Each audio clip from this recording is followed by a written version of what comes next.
এনজোর জন্ম 2009 সালে স্পেনের শহর মাদ্রিদে। এনজোর বাবা মার্সেলো তখন রিয়াল মাদ্রিদের বড় তারকা খেলোয়াড়। মাদ্রিদের হাওয়া বাতাসে এনজোর বেড়ে ওঠা।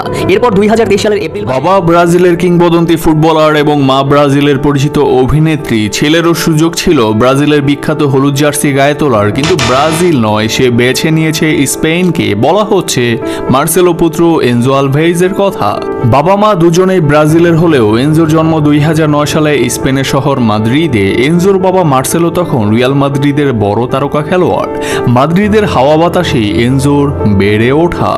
এরপর 2023 সালের এপ্রিল মাসে এসে জাতীয় দল হিসেবে ব্রাজিলের পরিবর্তে জন্মভূমি স্পেনকে বেছে নেয় এনজো। স্পেনকে বেছে নেয়ার পর পিনাতার কাপে অনূর্ধ্ব 15 দলের হয়ে খেলার জন্য ডাক পায় এই ফরোয়ার্ড।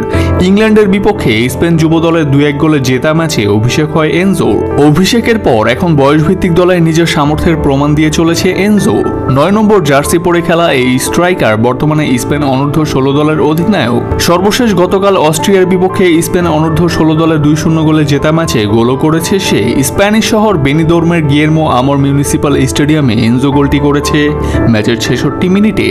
এনজোর গোলের পর বেশ উচ্ছ্বাস প্রকাশ করতে দেখা যায় বাবা মার্সেলোকে, যিনি 2 মাস আগে পেশাদার ক্যারিয়ার থেকে অবসর নিয়েছেন। ক্লাব ফুটবলে এনজো এখন রিয়াল মাদ্রিদের সঙ্গে আছে, যদিও এখন পর্যন্ত মূল দলের হয়ে মাঠে নামার সুযোগ হয়নি। তবে বাবার মতো রক্ষণে নয়, রিয়ালের আক্রমণ ভাগের দায়িত্ব পালন করবেন হয়তো একসময় এনজো আলভেজ। সোহান, ক্রিকবল বিডি।